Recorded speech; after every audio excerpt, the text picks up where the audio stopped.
আসসালামু আলাইকুম।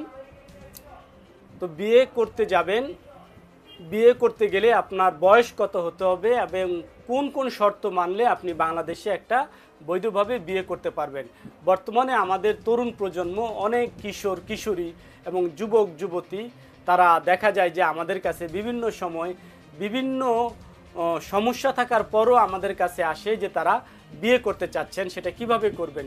সেক্ষেত্রে দেখা যায় যে কারো বয়স কম, কারো বয়স বেশি। তো এইরকম বর্তমানে এই ছেলে মেয়েগুলো আমাদের কাছে বিয়ে করতে আসে। তো আমি আজকে আপনাদেরকে জানাবো যে বিয়ে করতে গেলে আপনার বয়স কত হতে হবে এবং আপনি কিভাবে আইনি জটিলতা থেকে আপনি বাঁচবেন, এই বিষয়টা নিয়ে আজকের আলোচনা। তো আমি Mohammad Emdadul Haque Milon, advocate, Bangladesh supreme court. Emdadul law ফার্মের পক্ষ থেকে আপনাদের সকলকে জানাচ্ছি আন্তরিক শুভেচ্ছা এবং অভিনন্দন। তো মূল আলোচনায় যাওয়ার আগে যারা এখনও আমাদের চ্যানেলটি সাবস্ক্রাইব করেননি তাদেরকে বিনীত অনুরোধ করব আমাদের চ্যানেলটি সাবস্ক্রাইব করে বেল বাটন অন করে পাশে থাকার জন্য। তো আজকের যে বিষয়টা, যে বিয়ের আগে এবং পরে এবং বিয়ে করতে গেলে আপনার কি কি শর্ত পূরণ করতে হবে, কি কি শর্ত পূরণ করলে আপনার একটা বৈধ বিয়ে গণ্য হবে এবং আপনি আইনি জটিলতা থেকে বাঁচবেন। হোক সেটা ভালোবেসে আপনি কাউকে ভালোবেসে বিয়ে করলেন অথবা সেই বিয়েটা পারিবারিক, যেভাবেই হোক না কেন। তো এই বিষয়টাই আমি বিস্তারিত আলোচনা করব। তাহলে প্রথমেই আমি আসব যে বিয়ের ক্ষেত্রে বাংলাদেশের সবচেয়ে কঠোর এবং কঠিন নিয়ম হচ্ছে, শর্ত হচ্ছে যে আপনাকে অবশ্যই একজন পুরুষের ক্ষেত্রে 21 বছর এবং একজন স্ত্রীর ক্ষেত্রে আপনার 18 বছর পূর্ণ হতে হবে। এই 18 বছর এবং 21 বছর এটা খুবই একটা ডেঞ্জারাস একটা এজ লিমিট। এই লিমিটের নিচে আপনি যদি বিয়ে করতে চান তাহলে সেটা আইনত আপনার বিয়েটা বৈধ হবে না। তা আমাদের দেশে অনেক তরুণ তরুণী, অনেক যুবক যুবতী আছেন যে দেখা যায় যে 15-16 বছরে, 21 বছর হয় না, সে 20 বছর 19 বছরে চলে আসে আমাদের কাছে বিয়ে করতে। আমাদেরকে বলে যে আমাদেরকে বিয়ে পড়াই দেন। তখন আমরা তাদেরকে এই বিয়েটা তো পড়াই না, তাদেরকে আমরা বলি যে তাদের পরিবারকে নিয়ে আসার জন্য। তখন তারা দেখা যায় যে এই পরিবারটা আমাদের কাছে আনতে চায় না। তো বিয়ের অন্যতম একটা শর্ত হলো যে আপনার বয়স অবশ্যই 21 বছর পূর্ণ হতে হবে এবং স্ত্রীর ক্ষেত্রে 18 বছর পূর্ণ হতে হবে। আর যদি এই 18 বছর পূর্ণ যদি আপনি বিয়ে করে ফেলেন সেক্ষেত্রে সেটা বাল্য বিবাহ হিসেবে গণ্য হবে এবং পরবর্তীতে সেটা আইনি জটিলতার মধ্যে পড়বে। এরপরে 2 নম্বর বিষয়টা আছে হলো যে কাবিননামা বা নিকাহনামা সঠিকভাবে না করা। আমাদের দেশে দেখা যায় যে অনেকেই বিয়ের ক্ষেত্রে এই জিনিসটা অবহেলা করেন। আমরা বিশেষ করে দেখি যে গ্রাম এবং শহরেও কিছু কিছু মানুষ যেটা তারা একটা হুজুর ডেকে তাই সেই বিয়েটা পড়িয়ে দেয়, কিন্তু তৎক্ষণাৎ সেই বিয়েটা কাবিননামা বা বিয়েটা রেজিস্ট্রেশন করেন না। এই বিয়েটা রেজিস্ট্রেশন না করার কারণে, এই কাবিননামাটা সঠিকভাবে না করার কারণে দেখা যায় যে অনেকগুলো আইনি জটিলতা থাকে। সেক্ষেত্রে আপনার দেনমোহরটা সেটা উলট মানে এলোমেলো হয়ে যেতে পারে। আপনি যে এখন একটা মসজিদের হুজুর অথবা ইমামকে দিয়ে বিয়েটা পড়ালেন, কিন্তু পরবর্তীতে কাবিন করার সময় আপনারা দেনমোহরটা আরও কম বেশি করে লিখলেন। তো এই যে এটা নিয়ে পরবর্তী একটা দ্বন্দ্ব সৃষ্টি হয় এবং অন্যান্য যে শর্তগুলো আছে সেই শর্তগুলো দেখা যায় যে পরবর্তীতে কাবিন করতে গেলে আপনার সেই শর্তটা একজন আরেকজনের বিরুদ্ধে চলে যায়। তাই আপনাদেরকে অবশ্যই বিয়ের সাথে সাথে আপনাকে বিয়েটা রেজিস্ট্রেশন করতে হবে এবং আপনার কাবিননামা বা নিকাহনামা আপনাকে সংগ্রহ করতে হবে। 3 নম্বর বিষয়টা হলো যে অনেক সময় দেখা যায় যে আমাদের বাংলাদেশ এটা প্রায় হয়, অনেক সময় আমরা বিভিন্ন সংবাদ মাধ্যমে দেখি যে পরিচয় গোপন করে দেখা যায় যে একজন ব্যক্তি একের অধিক বিয়ে করতেছে। তো পরিচয় গোপন করে দেখা যায় যে অনেক সময় স্বামী সে আগের বিবাহ স্ত্রী থাকার কারণে, তার বিবাহ জীবন এবং তার স্ত্রী সন্তান থাকার কারণে সে তথ্য গোপন করে পরবর্তীতে সে বিয়ে করতেছে। এবং অনেক মেয়েরা দেখা যায় যে তার পূর্বের স্বামীকে তালাক না দিয়েই তারা আবার নতুন করে বিয়েতে জড়াচ্ছে। তো এটা একটা আইনগত বড় ধরনের ভুল এবং আইনি জটিলতার মধ্যে পড়ার সম্ভাবনা শতভাগ। তো আপনারা অবশ্যই আপনাদের এই বিয়ের ক্ষেত্রে আপনাদের যে পরিচয়টা এটা মেকশিওর হয়ে নেবেন যে আপনি পূর্বে স্ত্রী আছে কিনা এবং আপনার স্ত্রী হলে সে তালাক দিয়েছে কিনা এবং তার তালাকের শর্তগুলো সে পূরণ করেছে কিনা।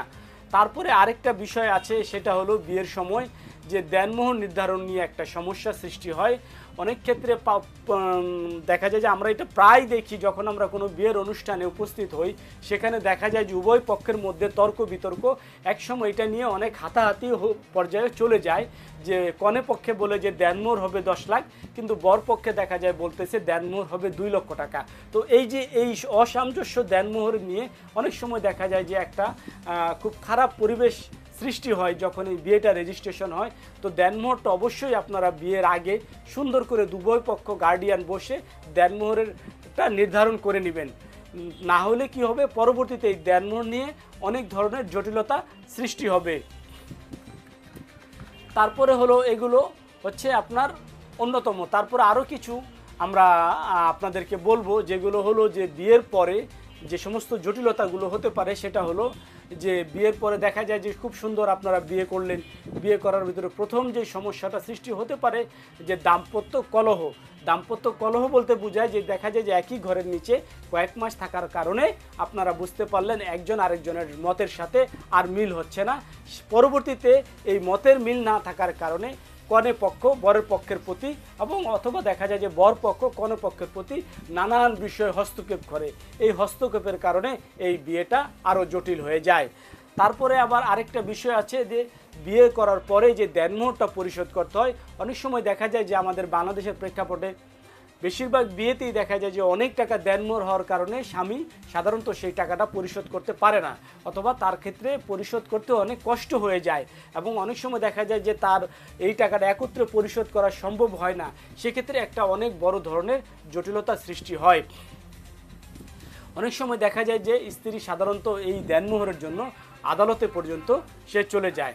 তারপরে আবার আরেকটা অনেক বড় সমস্যা, সেটা হলো যে এই বিয়ে করার পরে দেখা যায় যে অনেক সময় স্ত্রীদেরকে সঠিকভাবে ভরণ পোষণ প্রদান করা হয় না। তখন এই স্ত্রী এই ভরণ পোষণ না করার কারণে ফ্যামিলিগতভাবে পারিবারিকভাবে এক পরিবার অন্য পরিবারের প্রতি হস্তক্ষেপ করে এবং জটিলতার সৃষ্টি হয়। তার পরবর্তীতে আরেকটা স্টেপ আছে যে পারিবারিক সহিংসতা। বাংলাদেশে অনেক নারী শারীরিক এবং মানসিকভাবে নির্যাতনের শিকার হন, এটা অবশ্যই নিঃসন্দেহে সত্য। তবে অনেক নারীরাই এই সামান্য কোনো বিষয় নিয়েও দেখা যায় যে তার আদালতে চলে আসে যে তার স্বামী তাকে শারীরিকভাবে এবং মানসিকভাবে নির্যাতন করেছেন। তো আমি বলবো যে এই পারিবারিক সহিংসতাটা নিরসন করার জন্য অবশ্যই স্বামী এবং স্ত্রী এবং উভয় পরিবারকে অধিক সচেতন হতে হবে।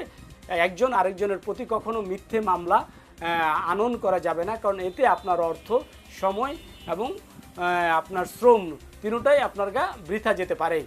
তারপরে অন্যান্য একটা বিষয়, অন্যতম আরেকটা বিষয় হলো সেটা হলো যে বিয়ের পরে দেখা যায় যে যখন একই ছাদের নিচে থাকার পরে মন এবং মতের মিল হচ্ছে না, একজন আরেকজনকে সহ্য করতে পারতেছেন না, একজন আরেকজনের কে দেখতে পারতেছেন না, একজন আরেকজনকে মানতে পারতেছেন না। পরবর্তীতে যে পারিবারিক একটা বিরাট বড় একটা কলহ সৃষ্টি হয়। এই কলহর সর্বশেষ পরিস্থিতি হচ্ছে তালাক।